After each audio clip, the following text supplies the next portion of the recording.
Olá, estamos de volta para a nossa 10ª aula do curso de Fundição e Soldagem. Na aula passada, nós falamos sobre os processos de fundição no estado semissólido. A partir dessa aula, entramos na segunda unidade do curso e vamos iniciar tratando sobre as generalidades dos processos de soldagem. Então, vamos dar uma olhada nos nossos tópicos de aula. Vamos iniciar com uma introdução para fazer a contextualização do assunto e em seguida tratar da definição da soldagem, abordando alguns termos interessantes que fazem parte deste processo. Na sequência, vamos apresentar um breve histórico da soldagem, mostrando como ela se iniciou. E por fim, vamos tratar da formação de uma junta de solda. Então, os aspectos metalúrgicos que estão envolvidos no processo de formação desta junta soldada. Então, vamos iniciar a nossa aula. Realizando a nossa introdução, temos que os métodos de união de metais podem ser divididos em duas categorias principais. Então, isso daqui é uma divisão mais básica dos processos. E essas categorias são, primeiro, os processos baseados no aparecimento de forças mecânicas macroscópicas entre as partes a serem unidas. E neste caso, os exemplos mais clássicos que temos de processos que envolvem essas forças mecânicas macroscópicas são a parafusagem, a rebitagem, nos quais a resistência da junta é dada pela resistência ao cisalhamento deste elemento de fixação, o parafuso ou o rebite, mais as forças de atrito entre as superfícies que estão em contato. Então, nesse processo, temos alguns exemplos, como a situação de um flange, na imagem da esquerda, no qual a fixação dos seus elementos é dada através de parafuso, e também o processo de rebitagem sendo aplicada nas mais diversas situações. Na imagem central, temos uma panela cujo cabo é montado através de rebites, e na imagem da direita temos uma situação muito mais complexa, usando a rebitagem para montar a fuselagem de uma aeronave. Continuando, temos a segunda categoria, que é baseada nas forças microscópicas. E por microscópicas nós entendemos forças interatômicas ou intermoleculares. E nesse caso, a união então vai ser conseguida pela aproximação dos átomos e moléculas dessas partes, dessas superfícies a serem unidas, ou destas com um material intermediário até distâncias suficientemente pequenas para a formação de ligações metálicas e ligações de Van der Waals. E o exemplo disso são justamente a soldagem, a abrasagem e a colagem. Então, os processos que a gente começa a estudar a partir de agora estão todos agrupados nesta segunda categoria. Temos aqui na imagem da esquerda o exemplo de um processo de soldagem, no caso um processo TIG, e na imagem da direita um exemplo de brasagem. Continuando a nossa introdução, a soldagem no mundo atual ela é reconhecida como o principal método de união de materiais pelo mundo todo. Ela pode unir todos os metais ligas comerciais. Claro que dependendo desses materiais, processos diferentes de soldagem deverão ser empregados. Não existe um processo de soldagem genérico para unir todos os materiais. E ela pode também, dependendo do processo que se vai aplicar, pode ser realizada em locais de difícil acesso. E em suas aplicações, temos um leque muito grande, temos um vasto campo de aplicação para a soldagem, nos quais algumas áreas estão inseridas, tais como estruturas, navios, aeronaves, veicular, equipamentos diversos para a indústria, materiais metálicos e não metálicos podem ser unidos por esse processo, dependendo, né, do tipo de processo, a operação que vai ser selecionada para cada situação. E por esses motivos ela consegue competir com outros dispositivos de união, tendo sido largamente escolhida. Continuando, passamos agora para a definição de soldagem e analisar todos os aspectos que envolvem a sua definição e como esse conceito evoluiu até o que é o mais aceito nos dias de hoje. Então, o termo soldagem normalmente é utilizado de forma muito abrangente. Quando falamos essa palavra, nos referimos a este processo no dia a dia.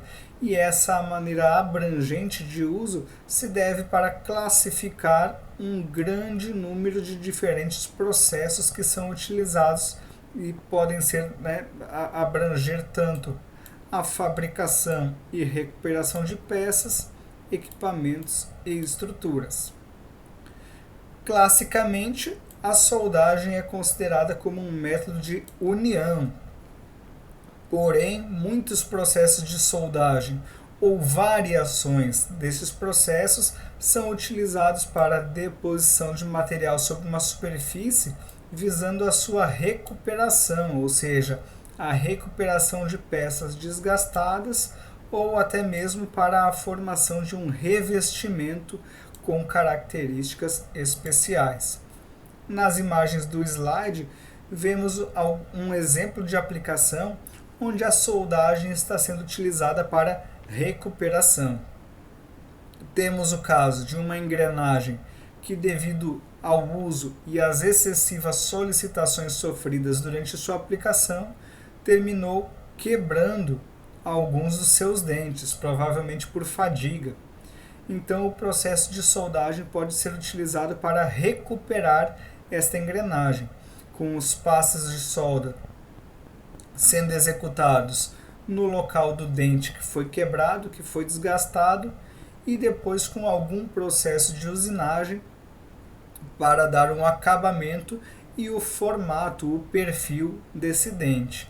Então, desta maneira, com a utilização da soldagem, uma engrenagem que teve algum dos seus dentes quebrados ou desgastados pode ser recuperado e assim podendo ser utilizado novamente na sua aplicação original.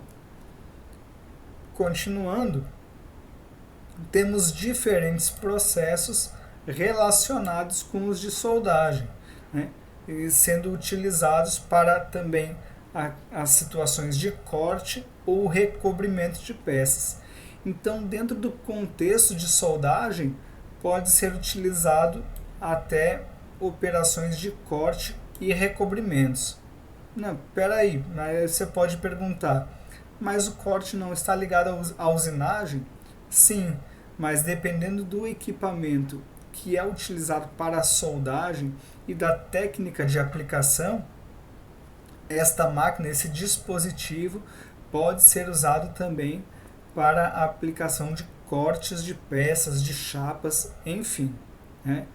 Diversos aspectos dessas operações de recobrimento e corte são similares à soldagem e, por isso, muitos aspectos destes processos são abordados juntamente com ela. Para exemplificar, as imagens aqui do slide estão mostrando dispositivos, equipamentos de soldagem sendo utilizados para o corte de chapas. No caso, temos as situações de corte a laser e corte a plasma, sendo que essas máquinas de laser e plasma podem ser usadas também para realizar operações de soldagem. Continuando, temos algumas definições de soldagem que são apresentadas pelas diversas literaturas da área, e vemos uma evolução nessas definições, desde as mais simples, mais antigas e menos abrangentes, até as mais completas que utilizamos, né, e são aceitas nos dias atuais.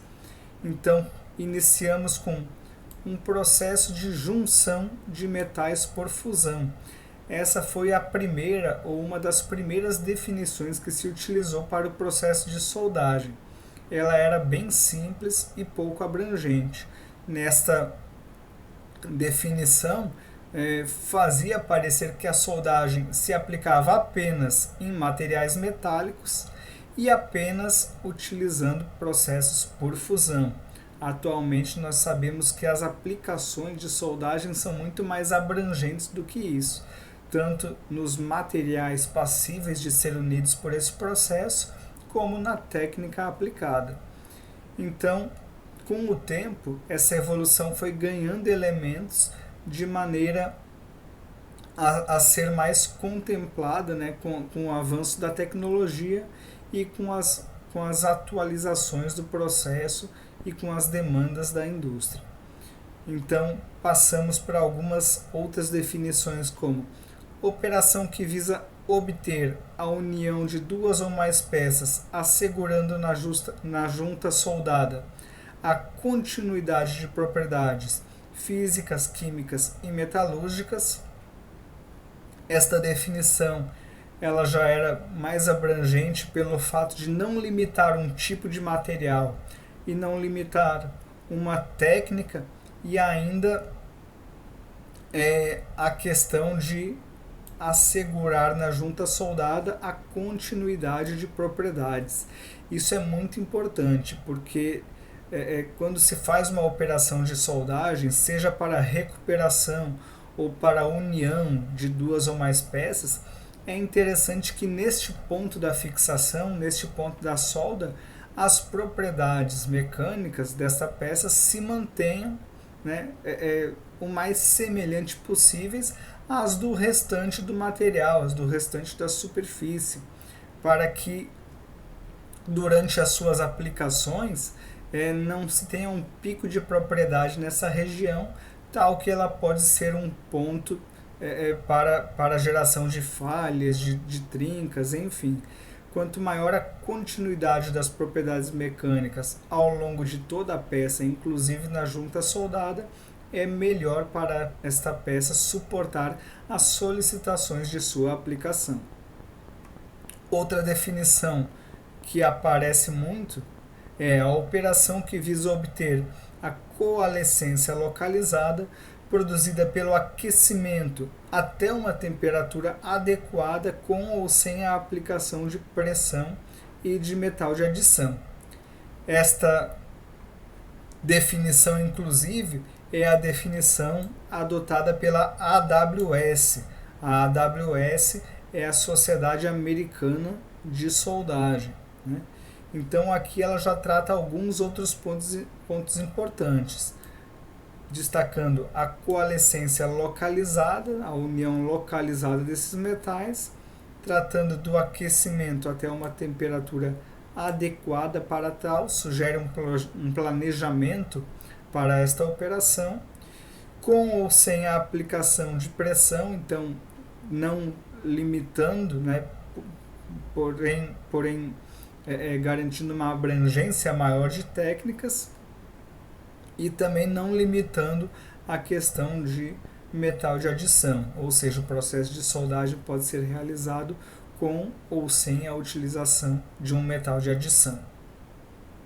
E ainda temos outra definição que aparece em muitas literaturas como sendo o processo de união de materiais baseado no estabelecimento na região de contato entre os materiais sendo unidos de forças de ligação química de natureza similar às atuantes no interior dos próprios materiais. Essa definição ela traz um pouco daquela ideia da continuidade das propriedades.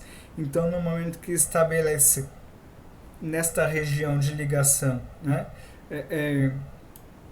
ligações químicas de natureza similar às atuantes no interior do próprio material, significa que as propriedades de união da parte soldada, da parte de união, se mantêm como as próprias do metal base. E isso é muito importante para as propriedades, né, da peça soldada em sua aplicação. Então, continuando, Viu-se que antigamente a definição mais aceita de soldagem, uma das primeiras definições, era a questão da junção de metais por fusão, o que vimos que ficou muito defasado. Então, com o desenvolvimento de novos processos e materiais, não são essenciais mais, né, que se tenha nem a fusão e nem os metais para a execução de uma soldagem. Isso fez com que essa definição inicial ficasse obsoleta, precisasse ser revista. E foi por isso que essas novas definições foram surgindo, né, propostas escritas por cada novo pesquisador, cada novo autor de uma nova literatura. Atualmente trabalha-se com a soldagem de diversos materiais, incluindo, além dos tradicionais, que são os materiais metálicos, também a soldagem de plásticos, vidros, enfim. Então essa definição precisou ser atualizada. Atualmente, modernamente, conceitua-se a soldagem a partir desta definição, ou seja, esta definição atualmente é a mais aceita.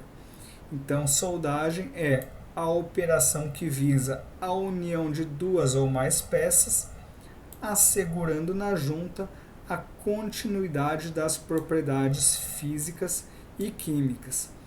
Então, não está mais atrelada à definição de soldagem a questão do material que vai ser trabalhado, que vai ser unido, e nem da técnica de união. Porém, fica bem claro que se deve garantir na junta soldada a continuidade das propriedades, de maneira que esta peça consiga suportar as solicitações da sua aplicação sem falhar. Então, esse termo continuidade significa que as propriedades nas juntas devem ser constantes ou variáveis continuamente, isto é, sem saltos. Não devemos ter picos de propriedade, né, nem mais altos e nem mais baixos do que as propriedades do metal base na junta soldada. Continuando agora, passamos para um breve histórico da soldagem, contextualizando como este processo se desenvolveu e passou a ser trabalhado como conhecemos nos dias atuais. Então, embora a soldagem, na sua forma atual, seja um processo recente, com cerca de 100 anos, a abrasagem e a soldagem por forjamento, elas têm sido utilizadas desde épocas remotas. Na verdade, a abrasagem foi o primeiro passo, né? Foi a primeira, o primeiro aparecimento desse tipo de processo, que depois evoluiu para a soldagem. E isso daí nós tínhamos, então, já há bastante tempo, desde, por exemplo, o ferro, cuja fabricação se iniciou em torno de 1500 a.C., substituiu o cobre e o bronze na confecção de diversos artefatos. Como isso funcionava? O ferro era produzido por redução direta e conformado por martelamento, na forma de blocos com um peso de poucos quilogramas. Então essa era a maneira que se tinha para trabalhar o processo de união, né? Primeiro, a redução direta desses materiais para eliminação dos seus óxidos, né, das camadas de óxidos, e depois com martelamento, né, aliado ao aquecimento, para que eles pudessem atingir a uma certa temperatura em que a deformação fizesse com que eles se mantivessem unidos. Quando peças maiores eram necessárias, os blocos eram soldados por forjamento, né? Como é que funcionava isso? O material era aquecido e colocava-se areia entre as peças para escorificar essas impurezas, principalmente os seus óxidos, e se martelava até a soldagem. Um exemplo deste processo rudimentar de união é este pilar, que tem 7 metros de altura e 5 toneladas em Delhi, na Índia. Então, um pilar deste tamanho ele foi fabricado por este processo de união com um martelamento. Vários pequenos blocos de dimensões menores foram unidos um no outro até se chegar nesta peça única de 7 metros. E este pilar existe até hoje, né, como um ponto turístico aberto à visitação. Continuando, a soldagem foi usada na Antiguidade e na Idade Média para a fabricação de armas e outros instrumentos cortantes. Nós já devemos ter visto em muitos filmes, né, esse processo sendo utilizado para a fabricação de espadas, armaduras, enfim. E como é que isso funcionava nessa época? Como o ferro obtido por redução direta tem um teor de carbono muito baixo, aproximadamente inferior a 0,1%, este processo, este material não pode ser endurecido por têmpera. Por outro lado, o aço com um teor maior de carbono era um metal escasso e de alto custo, sendo fabricado pela cimentação de tiras finas de ferro. Então o ferro ele não podia ser endurecido por têmpera, então ele não era tão resistente, né, para ser aplicado só ele na produção dessas armas e esses outros instrumentos. Uma espada, por exemplo, fabricada apenas de ferro, ela não ia ter tanta força, não ia ter uma aresta tão cortante, uma ponta tão dura, né, como se esperava. Por outro lado, o aço que garantia essas propriedades melhores a esses armamentos era muito difícil de se encontrar e com um custo muito alto na época. Dessa forma, a saída que se encontrava para conseguir fabricar armas melhores era assim: as ferramentas eram fabricadas com ferro e com tiras de aço soldadas nos locais de corte e endurecidas por têmpera. Então o grosso, né, a maior parte do material da espada era constituída de ferro e algumas tiras, alguns retalhos de aço eram soldadas estrategicamente nos lugares de maior necessidade, que é na parte afiada, na sua ponta e nos fios da lâmina. E essa soldagem era feita pelo martelamento, né? E assim ela podia ser endurecida por têmpera. Dessa maneira, a soldagem foi um processo importante, né, desenvolvendo na tecnologia metalúrgica, principalmente devido a 2 fatores. E esses fatores eram a escassez e o alto custo do aço, que não permitia que essas armas, essas espadas, por exemplo, fossem fabricadas só de aço, e o tamanho reduzido dos blocos de ferro. Assim, esse processo foi impulsionado, né? Essa importância começou a diminuir um pouco nos séculos 12 e 13, com o desenvolvimento da tecnologia para a fundição de grandes quantidades de ferro fundido.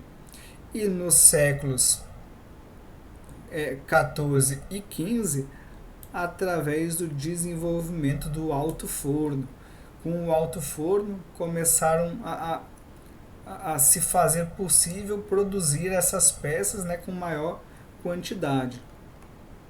E com isso, com esses desenvolvimentos, principalmente do alto forno, a fundição tornou-se um processo importante de fabricação. E com a fundição sendo mais explorada nessa época, a soldagem ela ficou um pouco de lado, né? Enquanto a soldagem por forjamento foi substituída por outros processos de união. Então, nessa época, à medida que a fundição, o processo de fundição, estava sofrendo um desenvolvimento cada vez maior, os processos de soldagem ainda rudimentares, eles ficaram um pouco esquecidos, um pouco escanteados e substituídos por processos de união por forças macroscópicas, como a rebitagem e parafusagem, mais adequados para a união das peças produzidas na época.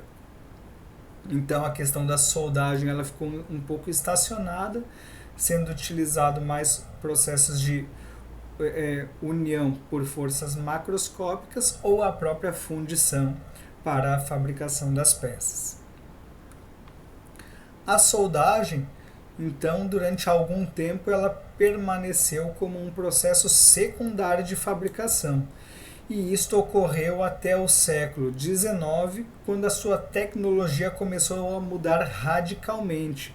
E os principais fatores que permitiram a mudança, o avanço da tecnologia de soldagem foram as experiências conduzidas por Sir Humphrey Davy, como, por exemplo, o desenvolvimento do arco elétrico, a descoberta do acetileno, realizada por Edmond Davy, e o desenvolvimento de fontes produtoras de energia elétrica, que possibilitaram o aparecimento dos processos de soldagem por fusão.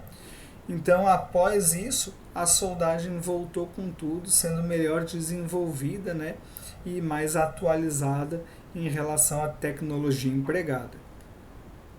Ao mesmo tempo, o início da fabricação e utilização do aço na forma de chapas tornou necessário o desenvolvimento de novos processos de união para a fabricação de equipamentos e estruturas. Assim, todo esse novo desenvolvimento e tecnologia empregada culminou na primeira patente de um processo semelhante ao que temos hoje, a ideia de processo de soldagem que temos hoje. Então, a primeira patente de um processo de soldagem, que foi obtida na Inglaterra pelo Nicholas Bernados, na data de 1885, foi baseada ainda num sistema simples, porém um avanço para aquela época, que foi um sistema de arco elétrico estabelecido entre um eletrodo de carvão e a peça que seria soldada. A imagem do slide traz um esquemático deste processo rudimentar, porém que lançou as bases para o desenvolvimento dos dispositivos de soldagem por arco elétrico que temos até hoje. Então, o contato de um eletrodo de carvão com o material que seria soldado.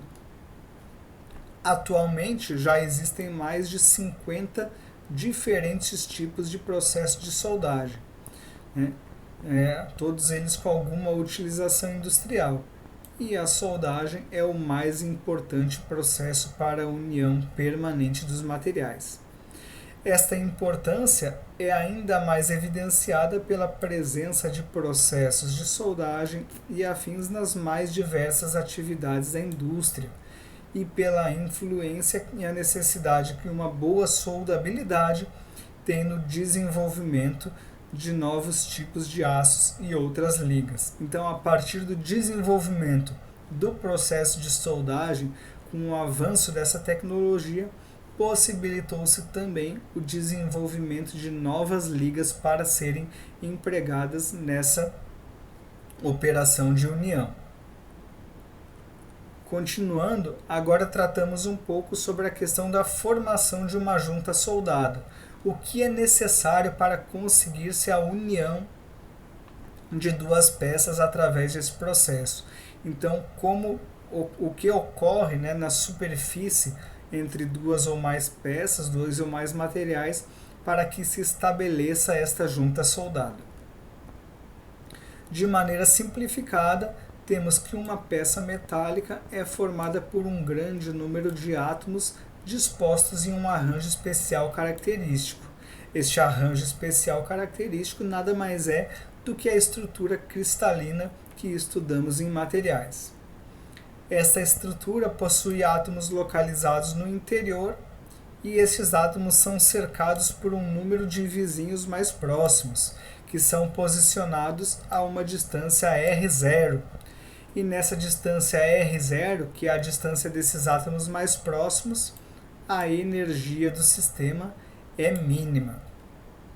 Nessa situação, então, cada átomo está em sua condição de energia mínima e, portanto, nessa condição de energia mínima, não tendo a necessidade, de fazer ligação com nenhum átomo extra, então sem apresentar essa tendência. O gráfico do slide mostra a questão da distância r0 de ligação desses átomos mais próximos, mostrando a mínima energia que se encontra nessa situação. Na superfície de um sólido, contudo, essa situação não se mantém, e isso ocorre pois os átomos estão ligados a menos vizinhos. Então, no interior da estrutura, entre aspas, no miolo deste material, nós temos essa situação de energia mínima, pois todos os átomos estão ligados. Mas na superfície dessa peça, na superfície desse material, existem alguns átomos que não estão ligados. Então, eles possuem essa energia e essa tendência de realizar uma ligação. Ou seja, possuem um maior nível de energia do que os átomos que estão no interior deste material. E esta energia pode ser reduzida quando os átomos superficiais se ligam a outros átomos. E que outros átomos são esses? Esses outros átomos são os átomos superficiais de uma outra peça.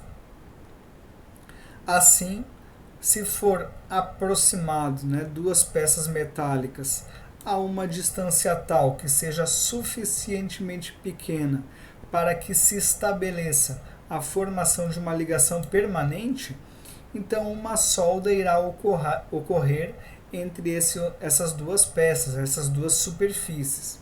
Então uma solda será formada. Esse tipo de efeito pode ser obtido, por exemplo, um experimento fácil para visualizar essa situação seria colocando-se em contato íntimo dois blocos de gelo. Quando unimos dois cubos de gelo com duas superfícies bem lisas, nós temos uma aproximação que chega a um estado semelhante como aquele de R0. E assim nós conseguimos fazer a união dessas duas peças. Na imagem do slide, de maneira esquemática, é mostrada essa situação onde duas peças com os átomos na superfície que tem essa tendência a realizar a ligação, quando essas duas superfícies são aproximadas a uma distância suficientemente pequena, esses átomos conseguem fazer essa união e mantendo-se, chegando a uma situação de energia mínima. E assim a união, a soldagem entre essas duas superfícies é obtida. Entretanto, sabe-se que isso não ocorre para duas peças metálicas.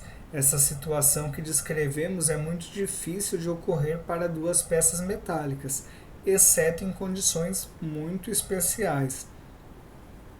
Essas condições especiais seria uma limpeza muito boa, ausência de óxidos, enfim. A explicação para isso é que está na existência dos obstáculos que impedem uma aproximação efetiva dessas superfícies. Então,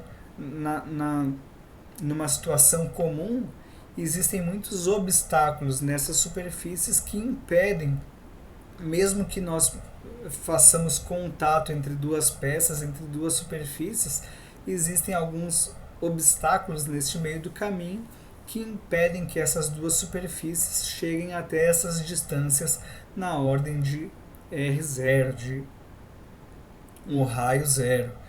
E esses obstáculos podem ser basicamente de dois tipos básicos, os quais nós vamos ver a seguir.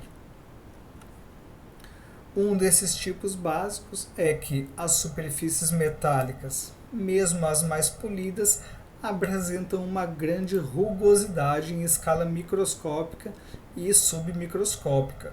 Ou seja, mesmo aquela superfície que a olho nu pareça ser bem lisinha, na verdade ela tem uma rugosidade, né, em escala microscópica que impede esta união.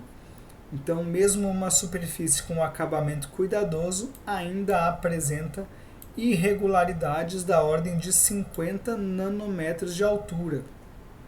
E esses 50 nanômetros de altura representam cerca de 200 camadas atômicas. E isso impede que esta união se estabeleça, né?